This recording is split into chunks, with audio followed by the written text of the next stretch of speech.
Hello, habari, good morning. This is Kenya News Alerts, and this is Morning Tea, and I'm your host, House of Zulfa.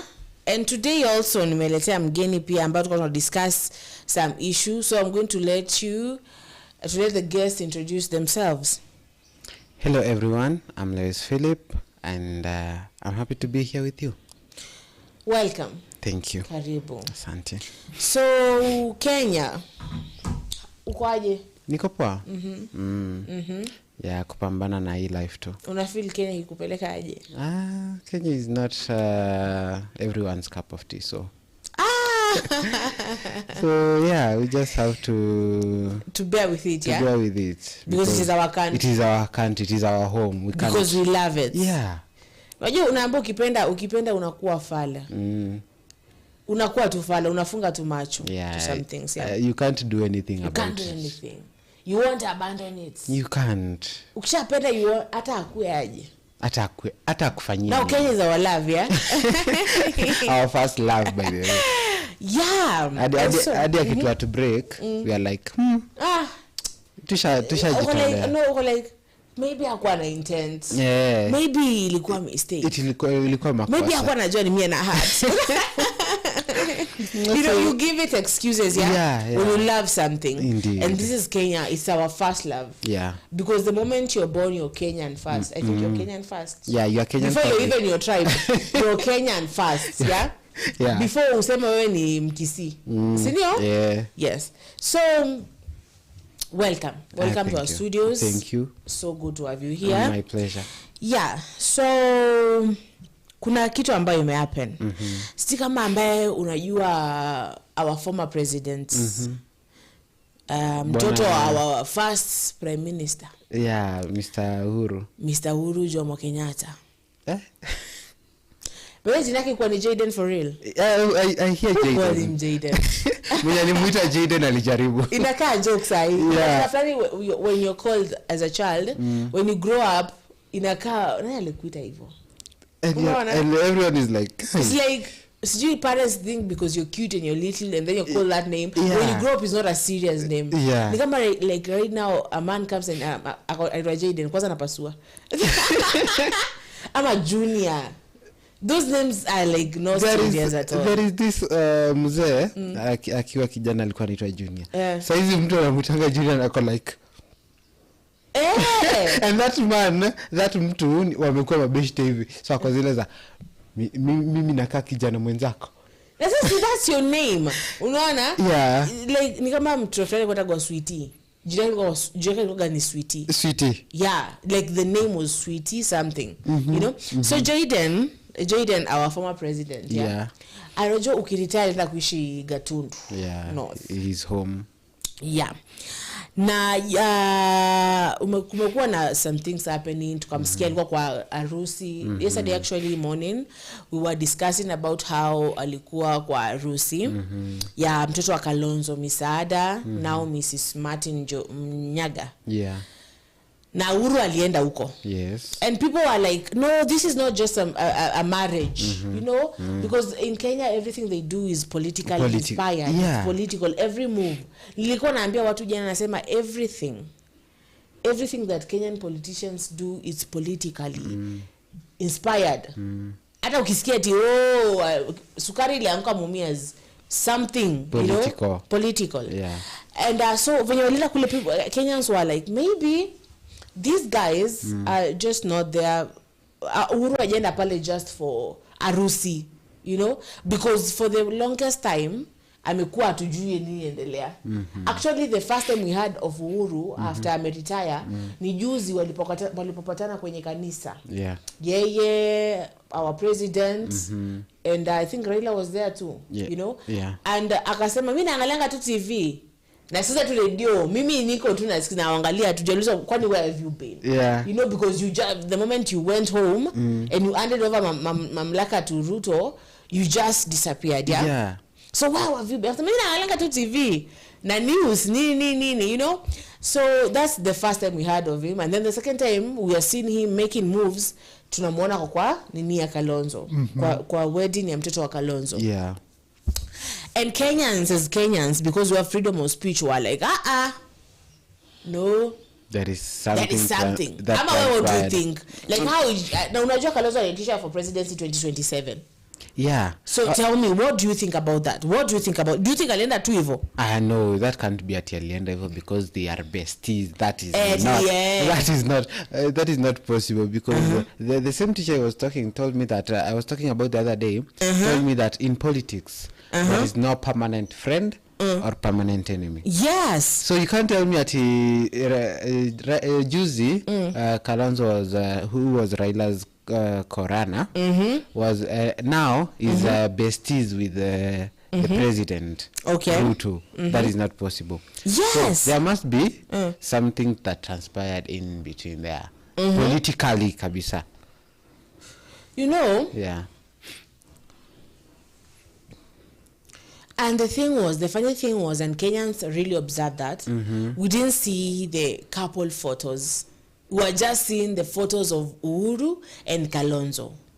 So they were like, these people are just getting politically married, you know? Yeah. Yeah, because kama ni harusi unataka kuona picha maybe Uhuru apiga na the couple to be. Yeah, by the way. Ilikuwa tu tunaona tu picha za Wamalwa, tunaona picha za Kalonzo, Mr. Kalonzo, picha za Mr. Uhuru, Mr. Jaden. Yeah. You seem to like that name. I love it's Jaden. Jaden. So, they were people were like no. Maybe sasa Kalonzo ameshikana na mlima. Unaona? Yeah. Now because and we talked about that. Yeah, we said why does it mean like every other tribe has to shikana with another tribe? But that was yesterday. Yeah. Yeah, that was I'm just recapping it so that you may understand now. Yeah. That was a move ambayo tuliona. Uhuru ameshikana hapa. Unajua mlima is a big political thing. Sasa nikitaka kura hata tukisema kisses are coming and you want to be independent as other tribes to vie for things in this country, yeah? Yeah. Bado unajua you have to play the game. Indeed. You have to play don't hate the player, yeah? Yeah, hate the game. No, the game is like that, yeah? So Kalonzo ameshikana na mlima. So that means the mlima itamsupport. Wacha nikunywe funda la maji, yeah? Okay. Yeah. So the mlima, okay, this is politics, dearest. And politics is like have you ever played chess? Yes, I have. Yeah, politics and chess. It's like chess. Yeah. It's intense. Like one time there is no way, and then the other, the king is moved, and you're like, guy, how did this come here? And you're like, okay, this is crazy. So so politics is something that you should not even bet about. No. It is more unpredictable than football. And the thing is, you have to play the game. You have to. Yeah, you have to. Tunasema yes, but you have to. When you look at it, when unakaga unaona lazima ujishikanishe na either Wajaka ama Wagikuyu. Either ujishikanishe na either two. Now Kalonzo, people were like Kalonzo anajishikanisha na wapi? Na mlima. Yeah. So that happened like I think yesterday. Not yesterday, I think the previous day, yeah? And now tunasikia sasa jana Ruto ameenda kumvisit Uhuru. Wow. Now that is a topic. That's what I want to kuoneshe. Now that was one move. Ameenda. And we're like now sasa huyu amejishikanisha na nani? Na mlima. Now Ruto is like ngoja guys. What is happening? Ameenda huko. Yeah. Junasikia alifika hapo saa 6 mchana. Yeah. Hakuwa na magari. With the public transport and like so how? Atakera mjue na kam. Yeah. Unaona? Yeah. Kwa like rada ni gani bro? Hasa mwanza kujishikanisha na mtu mwingine nini. So I'm going to read this, yeah? And let me listeners comment and ask anything and tell us. Let us share this, yeah? So let me read what's happened, yeah? So in an unexpected twist that has left political circles buzzing, President William Ruto paid a surprise visit to his predecessor Uhuru Kenyatta on Monday at his rural Ichaweri home in Gatundu South, Kiambu. Yeah. Sawa? The meeting comes nearly 3 years after sustained political animosity between the two, which has been punctuated by public spats, dramatic incidents, and accusation of political retribution, the meeting also raised eyebrows and sparked speculation about potential though in their coming election. Indeed. Niambie. Okay, this is Kenya. And in Kenya hakuna kitu inafanyikanga by chance or by chance, yeah. But especially when it is the politicians. Hapo huwezi pata ati you know they did this because of this and that. No, Ruto, I don't want to say he was scared, but maybe he is, because anaona hapa Kalonzo might rise. And as I said, Kenyan politics is not something you can predict about, because right now Kalonzo is let's say with the mountain, is with the Murima. So maybe PK, do you remember PK? Yeah, PK might say, I too want the support of my people. Or even Gachagua. He's not that he's but not you know the moment now, like Gachagua jasema ana vibe for anything. So when the Murima stands now, Murima is the entire Murima. Yeah. Murima ikwangi divided. Hakuwezi kuwa kuna Gachagua pale kando na kuna Uhuru pale kando. When they say we are going to support Kalonzo, is the entire Murima. Yeah. So that's the good thing. I think that's why they've been politically ahead and powerful, because they stand together, not like other people that they just tukona huyu, you know. So continue. So the visit might be for, maybe he wants Uhuru's support this time. he wants his support. Okay, with the fact that they have been on a clash lately. So you remember hizo pesa za bodyguards are retired presidents. I remember Kansedena speaking about that. So they have been on a clash maybe for 3 years. For 3 years. Yeah, you can imagine. It happened, it happened when 3 years ago. It happened that let me remove these glasses for a moment. It's a serious issue. And by the way, today you look cutesy demure. Very demure. Very cutesy. Thank you. So it happened. I remember ilifika wakati ambao tulisikia eti walikuwa bado ni deputy and president Uhuru and Ruto. Tukasikia kuna clashes zina happen na wasikizani, huyu ako huku, and that was animosity went until the last time. Ikafika place mpaka sasa now Mr. Uhuru wasn't supporting now Ruto for presidency. He was supporting is for Mr. Raila, you know, and I think that really fueled and agitated a lot of people and the promises, especially Mr. Ruto. Sindio? And now kidogo, you know, it's like a Kenyan thing that every president like goes for 2 terms. Now this Ruto president now is like, how comes umeenda kusupport watu wengine? And he knows the moment that Mlima ina support the another place, Apple, you don't have a chance. Indeed. You know? So it's like, let me go and see. Let me now put yourself in Ruto's shoes. Akaona nini na happen. Nini naendelea? Hebu nani kihumu jamani ambie dada. Unaona ni kama is going back to your ex and being like, so niambia utanipea child support mpaka nini, ama utanilipia nyumba mpaka na sana naona umeanza kulipia shiko nyumba tena. Unataka aje, you know? So it's like naenda huko, hebu niende huko, an emergency thing, or maybe a PR thing. Unaona? Maybe we don't know. So what do you think about it? Okay, according to me, Ruto wants the Murima support. Now he doesn't have it since Alinini Gachagua. Actually, unajua alikuwa na Murima support mpaka the moment that Alinini impeached Gachagua. Because Gachagua is from the Murima. So the moment obviously says Murima iko like atumtaki. Atumtaki ametolea mtu wetu hivyo. Hivyo. So right now maybe he thought the only support that he had near Uhuru. No, he's trying to patch the relationships to build the bridges that he burned. Unajua naambiwa of which the Spartans walikuwa wakienda war, they burned all the ships. So unajua if you don't win this war, there's no going back home. You're going to die in this land. I don't know if you know that thing about the Spartans. Yes, I used to hear that. Everywhere they went. Ukifika unajua ile gari imekuja na imagine if you're told, imagine you put yourself in these shoes.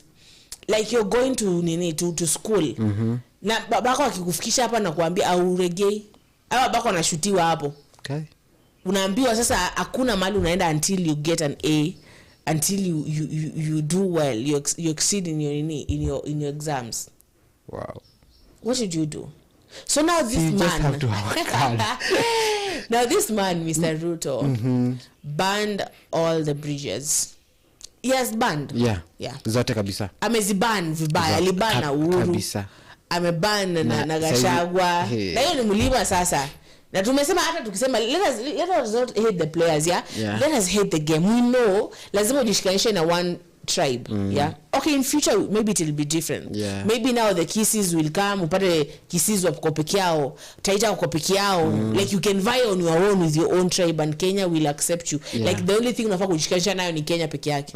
Si eti ni your a certain tribe or a certain thing. But for now, because the game iko hivyo, now our president ban bridges, a lot of bridges. Anaona sasa nimesha bana Gachagua, hiyo ni mlima, ni sasa inabidi anaona sasa Uhuru ni kama ameanza kusupport Wakamba sasa. Wakamba wako na wajaka kabisa, ni baki na nani? So now he runs to Uhuru. What do you think they were speaking? Wavenye walipatana, you know the first time you see your ex, yeah, like munakuwa na ile moment flani, yeah, kwanza kuna kwanza hii moment of silence like macho tu ndio inaongea, mko like zile za hi and then you're like, okay, how is the weather? How does it come from? Because let me, when I want to understand things, I'm a creative, yeah. So when I want to understand something, I must like put myself in those shoes, and be like, now let me assume like this is my ex, because it's political. Kenyans are saying it's a political marriage. So at some point, Ruto and Uhuru, they were politically married. Yeah. And then things happened in the bedroom ambazo tu understand. Yeah. Unaona? Yeah. And now after 3 years you're going to see this person again. How does it go? Mnanyamaza kwanza for a moment. Mnaangaliana. This love, like some hate and love. Hate and love works together, yeah? Yeah. Me, on the moment someone tells me, I hate that ex, I'm like, you love that ex.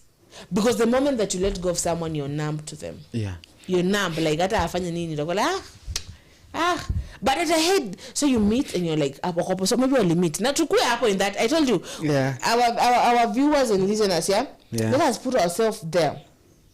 So they are there, wanaangaliana, able to go in that moment, wanaangaliana, they're like, okay, hi naona huku Gatundu mmepanda mahindi, unaona? Yes. And then he's like, hey, hata kuna tusukuma tukoma. Because you don't know how to get into. There's a hanging cloud there. There's a hanging thing. There is a heavy mood. There's a heavy mood. Mko tu hapo. Yes. Like, and now okay. you're just like, okay. There is this speaking of ex, there is this friend of mine. Yes. She's actually my cousin, and she's like, leo unajua this huyu ex wangu alini text and ako like, do not hate your exes, they were once your the reason of your happiness. And I consider that I don't hate my exes, it's just you specifically. So I'm and now with the Nani's situation, with Uhuru and Ruto's situation, I think Uhuru is like, I don't hate my exes. It's just you, because you wanted to sabotage everything I stand for. Like, okay, so how do you explain wanting to take away my security and my pension and reducing my pension, and my bodyguards being removed from me, and my mother being harassed, and my children being harassed. But then there was a tense situation after. I remember last year, in this same radio, we were discussing and we were like, there was a tense moment where his children were harassed wakati wa maandamano. Indeed. Unaona? So there's a tense moment here. So mnaanza accusation. Wala mimi sikuwa intend kudu hivyo. Unajua sasa ilibidi unaonyesha watu niko na power. Oh, ulidu hivyo kwa nini? And they're like, wewe kwanza, that was unfair. And the blaming game. Unaona? Wewe kwanza mbona ulikuwa ni support mimi na ukaanza kusupport watu wengine. Wewe na wewe kwa nini ulifanya hivi? It's a blame game, yeah. But now So the sources are saying that they discussed about we are in a state of hate in this country right now. It's like an emergency. We don't know, animosity between each other. Sasa ni wale, it was a secret meeting, but kuna watu ambao wanatuletea umbea ilikuwa ndani. So they're like they were discussing about the state of this country. The state of this country is not really good. It's not. Because the youth of this country are really upset. The old people are losing hope with this country. And our leaders are not listening to us as the people of tomorrow. So there's a lot of things that happened, and we are there. It's like, speak. We're waiting for as the people of Kenya, we're waiting for the government to address the issues that happened during Maandamano, because we lost a lot of people. We are saying that we are not employed as the youth people, and the youth are the people of tomorrow. The youth were killed because of speaking, and we are speaking. We are saying there's issues going on, and the government isn't listening to us. So they are saying there's animosity. Because if you saw what happened with the Maandamano, the Gen Zs were really angry. Really angry. Unaona? With the government, you know? So, inasemekana kwamba jana walivokaa chini, waliongelelea kuhusu the state of this country. Na, let me ask you a question here. Ask. As a youth, are you happy? As a youth? Are you happy with the state of this country? I can't say I'm happy. Because firstly, life in this country is intoxicating. And it is becoming unbearable for the youth. Firstly, there are no jobs. Like, wizi imeongezeka to a point that a friend of mine said that beshte yake aliibiwa simu kwa tuk-tuk. Tuk-tuk. Hapo nyuma kwa watu wangapi? Na simu imeenda tu hivyo, and you'll not know who took it, and you'll not know how it went. Na wananyamaza. Na ni watu wangapi? And we were discussing, and I said, I can't blame people who are stealing right now. Why? These people went to school, because the government promised us, go to school, get a degree, you're going to get a good job. And then you go and your mother sells all the land and your father is sacrificing everything. You go do your engineer degree, you go do something, and then there's no jobs. And you are promised that if you focus on education, you're going to get everything. And now you don't get it. And now you have to pay rent. Na sisi kama kitambo vya 1000 ilikuwa ni 100k. Hizo 1000 ukishabai unga una fare kurudi nyumbani. Imagine. Ukishabai mafuta hauna fare kurudi nyumbani. Ukishalipa stima hauna, you have to pay rent. You have to eat, you have to dress. You have to survive. And unaambiwa there's nothing so dangerous as a desperate man. There isn't. People are desperate. Kenyans right now are desperate. Really desperate. No jobs. Hakuna hiyo employment kwa tunaambiwa we shall create him. No, amna. See, I've had, like it gets higher. The expenses of life is getting higher and higher. I've heard that unemployed teachers wanapelekwa majuu. Sasa okay, watapelekwa majuu. Why? Those people have families in this country. Why? There are schools in this country. Why are they getting pelekwad maju? Because huku, I don't know, they are not. Hakuna opportunities za kazi. Imagine. What is that? See, the government should create. Is the government taking them maju? Ama ni wewe unajipeleka maju? Government inakupeleka. Na sasa ubaya ni, unajua inakupeleka ngani inakuache huko. Wewe unatafuta kazi. Inakupeleka inakuache huko. Just because you are a teacher, wewe unaenda tu huko. You can imagine. Okay, for example, wachukuliwa wapelekwe Sudan. Like right now as a youth, and as a youth I can say that we just feel like we don't belong here anymore. Because Yes. how can we belong to a country Do you know that where instead of the youth being given opportunities, old people are the one who are given the opportunities, and our watu wameishi miaka yao.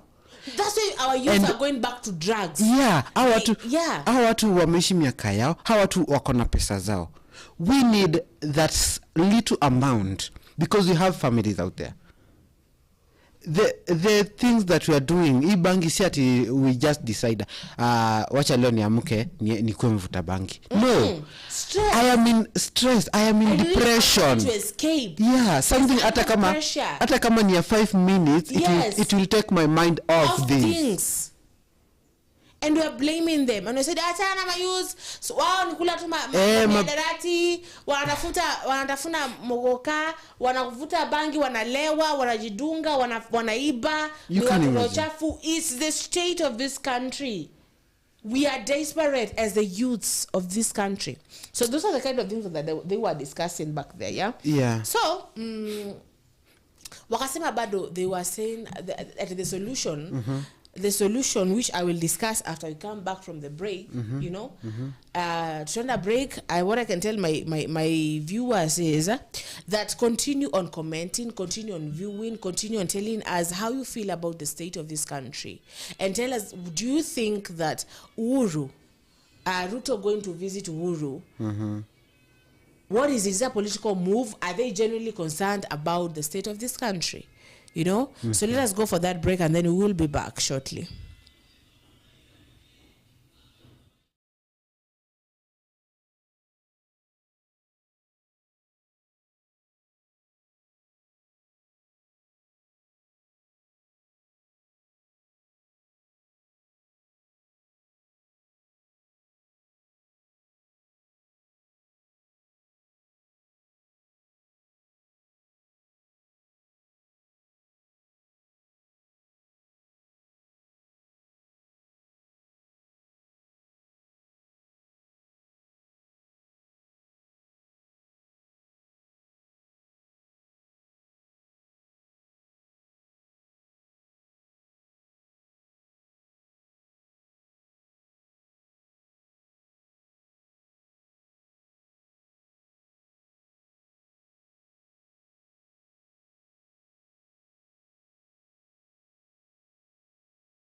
Maisha home, haya ndo maisha yetu, vita, furaha na matatizo.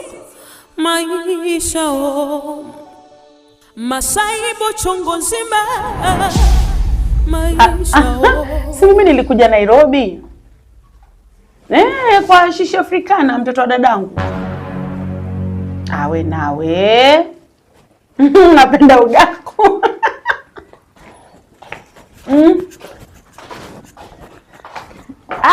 Auntie Shamim. Vipi hali? Poa, karibu. Asante sana. Kidogo tu nikupigia kimama na sahau kama napata mgeni, pole. Haya. Auntie Shamim, nakupendea mapochopocho. Awe nawe. Mimi nimetengeneza cha kwangu tu kidogo maana. Hapo ujui kuna wageni. Ushaanza tayari eh? Vipi? Vipi hali? Niko mimi hapa ndo nakula hapa. Rafiki yako amelala. Achana na wewe mlevi. Kwani si rafiki yako si mwenye wao? Analala mpaka saa hizi. Jamani. Kawaida yake. Vivo, sasa najua ametoka ulevi ndo maana amelala mpaka saa hizi. Kwani wewe upoangi na yeye lakini? Kwa nini wapi? Shamim, mbona fulani yule msana beshte yangu? Si mimi nakuona na shisha Afrika kila na tabia mbaya, mimi tabia za kisezani. Kisezani kabisa. Sasa msana ni mlevi. Ya kwambia, tabia zake kijijini huku zimejulikana.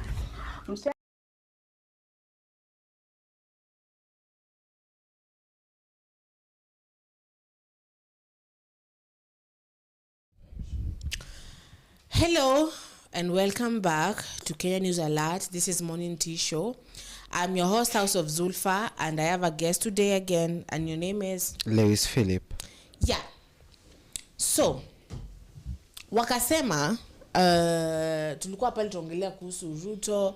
Kwa mwenye amejoin sahi, we were talking about Ruto going to visit our retired president, Mr. Uhuru Kenyatta. And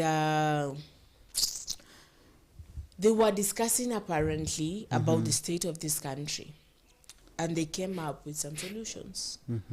And the solutions were like, Kenya tukishikilia the three major bodies. Yeah. That is the religion, the religious body, the civil, and other partners. Yeah. Who are these other partners, by the way? You want to tell me that Kenya has partners? Yeah, nasikianga stakeholders. Of Kenya. Yeah. Sasa nashanganga how ni kinani. But I think stakeholders na kina nani? Wanaweza uza Kenya? Tunaweza uzwa. tunaweza mtra Kenya ndivyo shati. Kumbe tunauzwa. Yeah, like okay, we are here.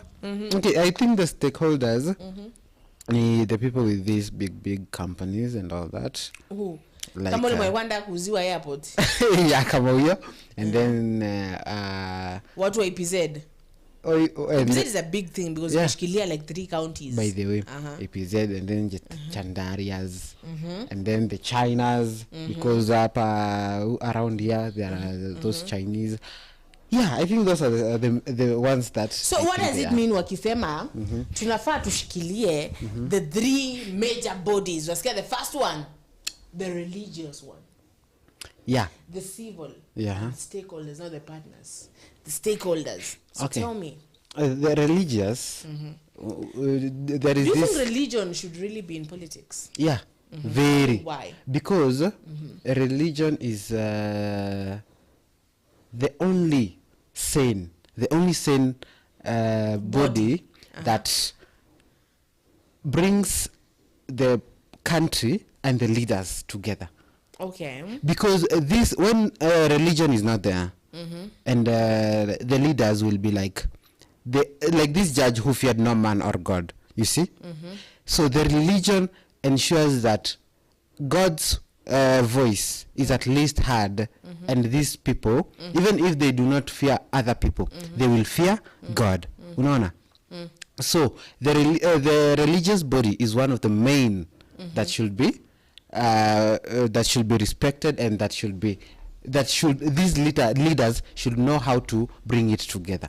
Si juzi kuna huyo priest alikata pesa za Ruto kwa kanisa ya Catholic. Yeah, like that is one of the akasema pesa irudishwe. Yeah. So you see, and there is this another nini. So the question is, yeah. The question that I ask, Sawa, you say that the number one body, the most sane body. Yeah. But the question is, they don't speak up. They didn't speak up when everything was happening bad.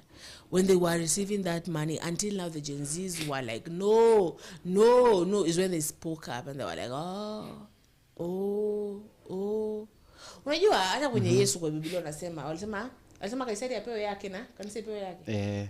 Give to Caesar what belongs to Caesar, and to God what belongs to God. Give to Caesar what belongs to Caesar. Ana naimbanga hivyo. Give to Caesar. Something like that, yeah. But the thing is, I think that sawa, church ikue kwa nini kwa politics. But politics isiingie kwa church. Yeah. Unaona? Do you get that? Yeah. The church should speak up. The church should keep things balanced, you know, be like no. Sawa? Because unajua hata England bado they were ruled by like popes and stuff. Yeah. Pope ndo alikuwa na bonga anasema hiki tunaweza my ways. Yeah. And I remember kama unajua history ya Henry the 6th of Tudor. Yeah, lately he has been my case of study. Yeah. And his 6 wives. Yeah. And that person was dangerous. He used to just like and nini undead. No ni undead. Ama ni Ntangwaji unalive his wives, like just random executing. Yeah. So the Henry of the Tudors, I think is the one who changed the church. Yeah, because and now the for the Protestants were born from there. Yeah, from the But Church back of England. then, from uko history, the church lazima ikue in government, or serikali, even in our own traditional. By the listeners and viewers, we have this show that you have created our government and history. We shall be going, because it's from saa 9 to saa 10. We'll be having those discussions there. So now the church used to be, because wasikia hata chief alikuwa anataka kusacrifice even then, sawa? Yeah. But umepata sana like ni kama church na government wameingiliana sana, unapata ni kama now the government is controlling the church. And church should be an independent body, not the religion, because kuna the Islamics, sawa? Kuna Hindu. the Christians, the Hindus, yeah, you know? the Buddhist, Buddhist and all other things and all other whatever that imeshikana hapo kwa religion, si ndio? So so now when the government inakuja inakaa kama ambaye ina control church, unapata we don't know as a people who can we trust, and we know who are these stakeholders, you know. I want to research who are these stakeholders ambao wanaongea kwa government, you know. Na watu wakishikana, okay, that is a good advice from the former president. Sawa, church na nizishikane zikuwe one thing, but the question is, if wakikuwa one thing, will they speak with one voice ambayo it is good for the Kenyan people, ama will they speak with a voice ambayo is not for the Kenyan people? Me, I think wakishikana wanaekwa tu kwa mfuko. This is Kenya, my dear, and money, kwanza this time kwa hii serikali ya Ruto, money now speaks louder than any and money shouldn't be, because there are people who don't have that money. Sasa and now we are told, I want to ask you, unajua Hustler Fund? Did you deal with Hustler Fund? Ulichukua Hustler Fund? Nilichukua. But then your Hustler Fund ilikuwa ni ya nini? Ya kutusaidia ama ilikuwa tu ni like something ama me, you know, I used to hear people say it is money laundering and stuff, you know. And it is said that the Hustler Fund is something that is supposed to help the youths, and people who wants to start up businesses and hustlers, you know, out here. And nasikia kuna watu ambao wanasema wamesaidiwa nayo, but the majority wako like kunisaidia. Uliambia ukilipa unaongezewa limit, but haijaniongezea limit nili to 500 bado. Now how can I start business with 500 shillings, you know? Because 500 ni unga moja ya ugali, and maybe sukuma. Unatembea mguu kwenda home sasa. Right? So tell me about Hustler Fund. Okay, Hustler Fund. People, but that was the thing that was going on yesterday, bado. There was something like that going on. Ruto alienda kwa nini? Alienda KICC kwa sherehe second anniversary of Hustler Fund. So tell me, has it helped you and your friends that you have talked to about them? Imekusaidia? Because when umesema, since yesterday they met, na wakaongelea kuhusu eti religion and the civil and the stakeholders, ukasema money is the only thing. Now, money, we are told money ya Hustler Fund yatusaidia sisi. Has it helped you? Okay, Hustler Fund. I don't remember kama nisaidia, because nilikuanga na Daisha. I was stuck in a situation, and I wanted like 700 like really fast, and I had been taking and paying urgently, so I thought maybe this time wataniongezea, nikakuja kupeana tu ni ile 200 yangu, and they are like, and I'm like, how can this help me when all we hear are fake promises that ukilipa unaongezewa, and hakuna kitu kama hiyo. So it's very very, and most of my friends are like, hii kitu itusaidii, because unachukua inaanza kuzana almost immediately. Inazana. Almost immediately. So you're like, okay, sasa hii inazana immediately. Hiyo pesa kama haijanisaidia yenyewe, nishaanza kuzana. Na hiyo pesa ya kuzana, imagine. Na kesho shakwambia sasa iko 519, 520, 525, 600. Mimi kama yangu took 500. Na sasa I think it is 700. Wow. Now, I was like, I have to like clear it because I don't know, you know. Sawa? So tell me, Tell me. Lewis, tell me, what are we going to do about the state of this country? Because unafika place unaambiwa, I told you as we started this show, we were like, it's our love. Yeah. It's our love. And when it's your love, you don't give up on it. You don't give up on it at all. Yeah. You know? Because love doesn't give up. Love doesn't give up. Love lazima ikuwe phoenix. Yeah. You rise from your ashes and go. Now we need to rise Kenya from its ashes. Someone once told me. So the question is, do you think that these meetings that they're doing, is it like, unajua nilikuwa nasema ni kama these leaders do things for, like ni kama for example Kalonzo kuwa president, maybe ni bucket list, and like anisha kuwa president. Unaona? But do they really care about Kenya? Because the moment that these people sit on that seat, I'm going to say sit on that throne, the moment they sit at that throne, it's like they forget, you know? They forget that these are the promises that I gave my people. These are the things that I said I'm gonna do. This is what I should do. Kenya ilikuwa hivi. Unajua ni kama mtu ama wanakuwaga ni kama venye ukiwa nje ya field, unaona venye field vitu zina happen, uko like angepiga hivi, angefanya hivi. You know? But when you get there, you sit on that seat, umeenda umekalia ile kiti, you're the president now. You're the minister now. You're the deputy president now. Now it's like you forget. Ama what happens, you know, because atupo padli pazuri. Because ukiobserve vitu ambavyo vime happen in the 2 years, we are not happy as a Kenyan people. So you as a Kenyan youth and a Kenyan people of tomorrow, because you are here for the next like 50 years, unafaa kureturn na miaka ngapi? 60 ama 65? It's 65. You are far from there, so you have like another 45 years of working. Sindio? How do you feel? Okay. Miaka inaenda mbio. Like it's like, I don't know, the earth is going at a higher speed around the sun than it used to. So right now I might be 21. But years are going at a rate that hadi mtu akiretire hata kuwa anasema I did this in my youth. Your kids will ask you, Dad, Mom, what did you do at your 20s? Your country? Since we are owned by the Chinas. What did you do for your country? Okay, one thing I can say, I'm defending him, is that ruling is not easy. It is not. Ushaikuwa prefect wewe? Nishaikuwa prefect. Ruling is not easy. You lose friends. Because everyone needs you to be on their favor. And a certain way. And you can't be a certain way. And you can't be there for everybody. Yes. Ana Nyashinski alisema, I can't be there for everybody. Sawa? Unaona? Na sisi impress kila mtu bado. Unaona? Do you know, I think that's what they say. Beauty is in the beholder. The eyes of the beholder. You know, kwa rafiki yangu wanasemaga beauty is in the eyes of the beer holder. Indeed. In the beer holder, not the beholder. You know, when you're drunk, you see everyone is cute and beautiful. I'm told that. I don't know. It is Maybe true. I'll try and see. It is true. Very true. Very true. Everyone becomes beautiful. Very.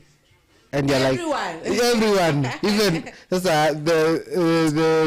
the funny thing is, waangalie the following day after you are sober. You'll be like, oh my God. What was I looking at? What on earth is this? So what happened yesterday? Beer happened, So everyone, maybe maybe this person, because anasema life became expensive so that it may try and stabilize our shilling. Those are the things that he said, He said that we have a lot of debts that we have to pay that our children shouldn't pay. That's why I am doing things to pay staff. Maybe he is doing that. Maybe that is what is good for us and we cannot see it because we want easy. Maybe. You know, sometimes it's one of the negative only. See the positive. See both sides. Usone 2-6 ikiwa 6. Maybe I could have said in a car 9. Unaona? Sawa? So maybe because he said we were in a lot of debt and we have to pay this debt, and by paying debt we'll have to pay taxes, we'll have to contribute as the entire country, we'll have to stabilize our shilling isikuje kwa ya Uganda. Unaona? By the way, oh my God, Do you know I'm told in Rwanda waliamkaga, so is Rwanda or which country, they wake up, you had like 300 million kwa bank, and then you wake up that 300 million is 10,000 and you're poor now. Okay. And you can do nothing now. Tell me. Okay, that is kind of scary because almost most of the people pesa zao ziko kwa bank and they're like this is my everything. So do you, the thing is, the question is, do you think that everything he is doing for this country, and as Kenyans we don't see it because we want it easy. Ilikuwa tu easy wakati wa Kibaki, wakati wa Moi, but we have a lot of debt now. Tumekopa wa China, tulikuwa tuuze airports. Unaona? Yeah. What do you think? Okay, let me start by saying in high school my principal was my was it history or business teacher. Aliniambia in the era of Moi, the late President Moi, Kenyan money was in the same value with China's money. And that was around in I think if not 92, it was 72, somewhere there. So you can imagine at that rate the Kenyan money and the Chinese money are at the Kenyan economy and the Chinese are at the same now are at the same part of the economic society, you know. So you can just imagine from there to now. Right now, a Kenyan dollar, a Kenyan shilling, and a Chinese okay, I don't do currency, but ziko na a difference kubwa sana. Ni kwan. So unapata that difference inachangia sana tukiona our president is doing nothing, tukiona that what he's doing is not what we expect him to do. He's saying that he's doing for our level best. Yes. He's trying his best to make our life endurable. But is that what is happening? Is that what we think? Unaona? Sometimes we are like, maybe he's lying, and sometimes we are like, okay, maybe he's saying the truth. We are to go 50-50. If we throw ourselves into him, he might see us as fools. If we don't give him our trust, he might see us as hardcore, and then he akazilaza. Even if you don't want this, it will still be happening. Because we can't do anything right now. If we try to do anything, you saw what happened to the Gen Z when they tried to speak up. Let me ask you a question, yeah? Yeah. Have you ever watched Game of Thrones vizuri? Yeah. And there is the Dragon Queen, yeah? And there was the Snow King. Nangu aje Snow King. Nasahau jina, that cute man. Niliangalianga very handsome kitambo. guy. Yeah. And then there was that guy, there was the short guy. So from the Lancaster family. Yeah. And there was the eunuch. And everyone, after they lost their kingdom, everyone had ideas of who should sit on that iron throne. Yeah. And the Dragon Queen felt that she was doing everything for this, for the 7 kingdoms. Yeah. And the eunuch also felt that way. The Lancaster felt that way, and the snowman also felt that way. So maybe as a Kenyan people, we're not ready to have that conversation. That as a Kenyan people, tumekuwa in debt for a very long time. Na tukiendelea hii maisha ya rahisi na debt zile zikiongezeka, at some point China itachukua Kenya. Unajua ukipeleka kitu kwa loan, unaona inachukuliwa, wanakuja kuchukua. Penda kwa Shylocks, wanakuja kuchukua. So maybe this president is doing everything. Maybe msije mkanipiga. Maybe. And we are not ready to listen to that conversation. We are not ready to sacrifice, to do the things you know. Unaambiwa pia etangwaje mtu amechaguliwa anachukaga kwao. Etangwaje? Nini? Something a prophet is not accepted in his own hometown. Yeah, prophet is not accepted kwao. Maybe he is doing everything he can do to save Kenya. But we are not right. Unaambiwa it comes hard before it is better. Yeah. You know? So we don't know. What can you say?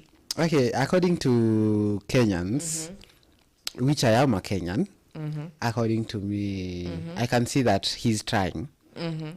He's trying his best. Even though he's... we were told a journey of 1,000 miles starts with one step. Unga ilikuwa mia ngapi? One something. But now it is around 90 or something. Kuna hiyo ya 90, kuna hiyo ya 100. Yeah.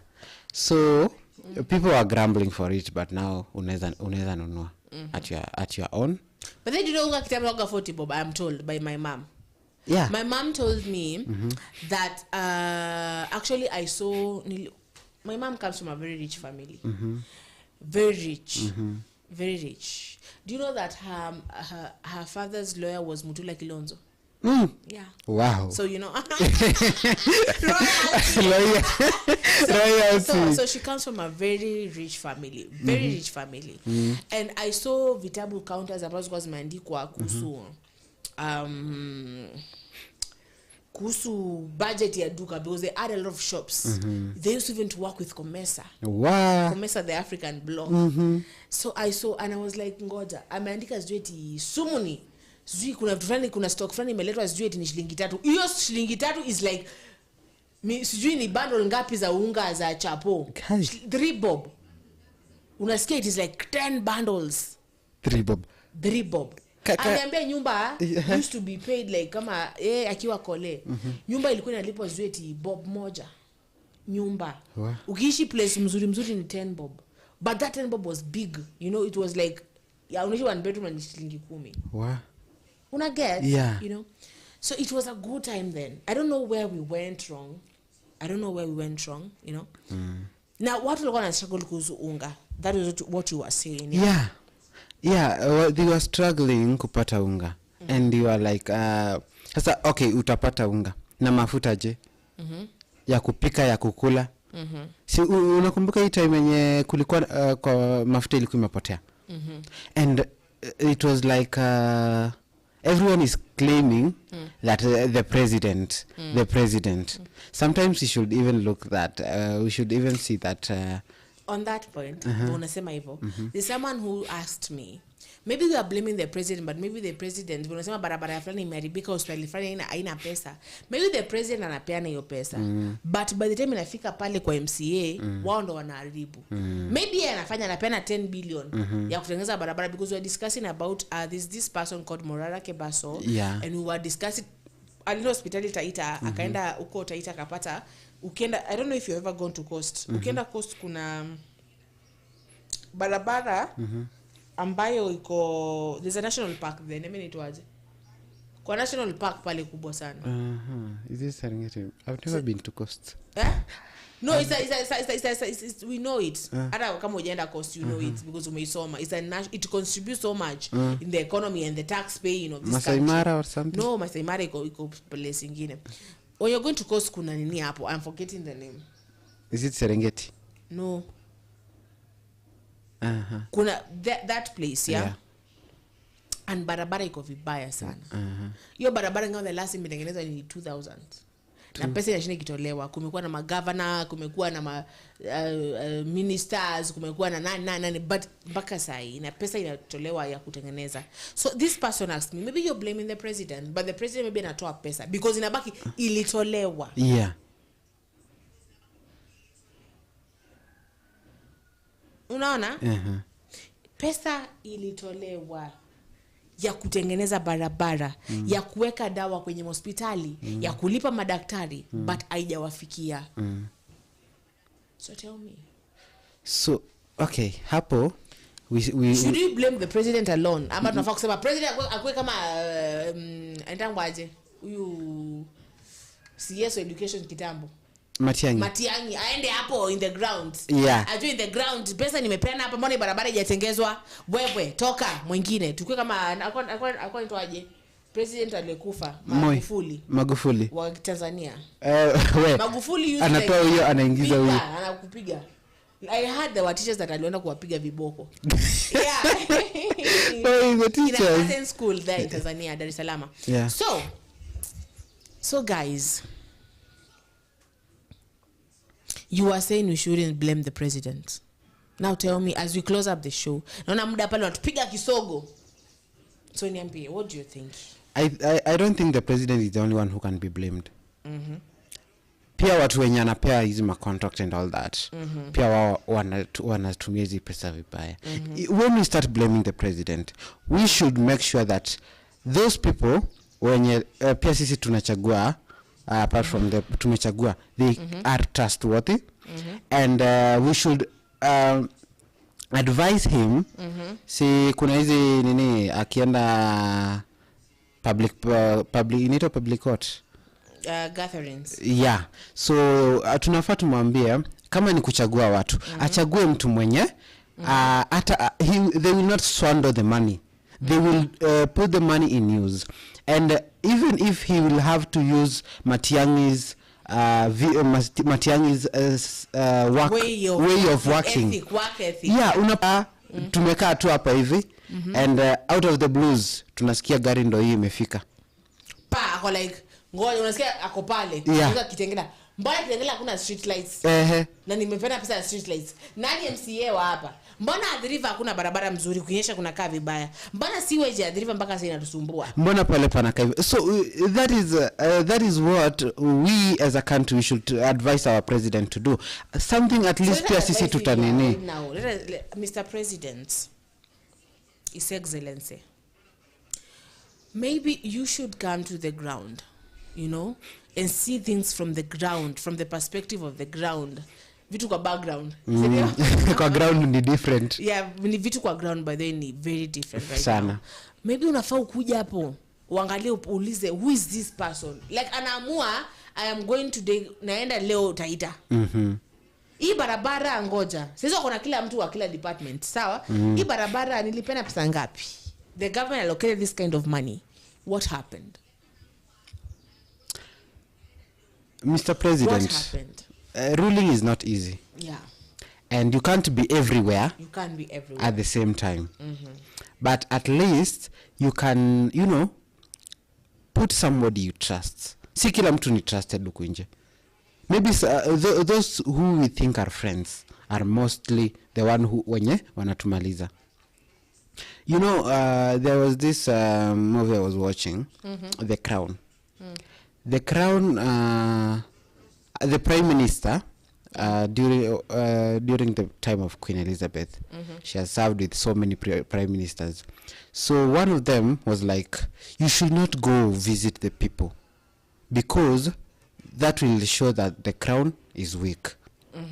But the Queen said, no, that does not show that the crown is weak. It shows that the crown and the people are one. So it is not those up there that are in fault all the time. It is the people who are advising the crown. Because but it's true. Also, if you don't have good advisors right there, then you're going to fail your entire thing. Terribly. Who are giving you advice? Terribly. See, like the same case happened to after Solomon died. His son Rehoboam. Is it Absalom? Rehoboam and So it was like the advice from the youth and the old men. Akachagua iya, my father put a yoke on you. Should I take the yoke? It was after Solomon. After Solomon died, the elders came to him in the book of, is it 2 Kings or something? The elders came to his son and they were like, your father put a yoke on us. Will you take it off or will you add it? And then he went to the youth and he was like, and the youth were like, tell them you will add it. And then he went to other advisors and they were like, tell them you will remove it. You see? So he followed the advice of the youth, which was bad advice. Angalia tu mtu mwenye, somebody once told me, even fools grow old. So, si lazima ati mtu akizeeka atakupea the sound advice. Upate, he said he will double it, and that is how the kingdom of Israel was separated into two. Okay. So, the advice given to the president should not be undermined by one person. It should not be at the interest of one person. It should be at the interest of all of us. And when the president takes all that advice, I kalie chini, I fikirie, I combine, and then akuje na the point yenye ame come up, yenye imekuja kwa akili yake, yenye yeye ameona this, I have taken and considered all your voice, and I have decided this and that. Unaona? So, Okay. I think that is all from me. Okay, so guys, it has been a really wonderful show. Thank you, Mr. Lewis, for showing up. My pleasure. Thank you so much for for wale watazamaji wamekuwa nasi. Ni wapi? Sako kwa bako. As the show went on, and tumekuwa na points pale. Yeah. And you can continue to comment because we are live. You can continue to share your opinions. Yeah. We love you so much. Let's continue to fight for our first love, that is Kenya, and maybe any other loves. And let's pray. Somebody once told me, may God save the king. Yeah, may God save the president. Yeah. So, when somebody once told me, if you start marrying someone, Zulfa, marry someone who will not, when you mekosana, they will not run to another dress. They will dress to you. They will run to God. Okay. So, Kenya is our first love. Kenya is, let's not run to another dress. Okay. And women, let's not run to another trouser. Okay. Let's run to God. Okay. Let's go and pray for this country. Okay. It needs prayers. Yeah, it does. Very. The president needs prayers. Yeah, the he's human too. Prayers. Our leaders need prayers. Yeah. And our youth, we need prayers too. Everyone needs them. Goodbye. This has been Kenya News Alert Morning Tea Show. Asante sana kwa kuwa nasi. Tuonane kesho, the same time. Bye bye. Adios.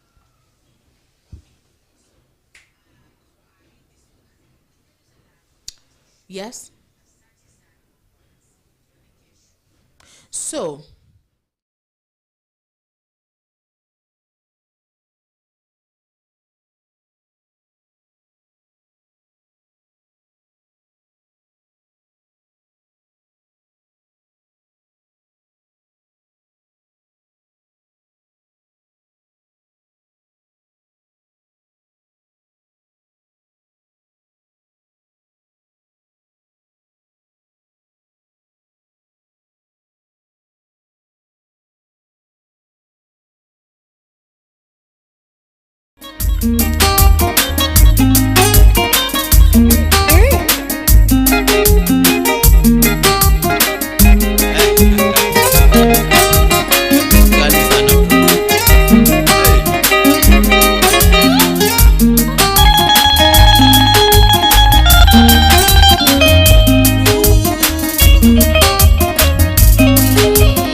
like munapiga hii kitu yani hadi nina feel like ni kama nywele inasimama ama ishasimama ni kama check. Unajua like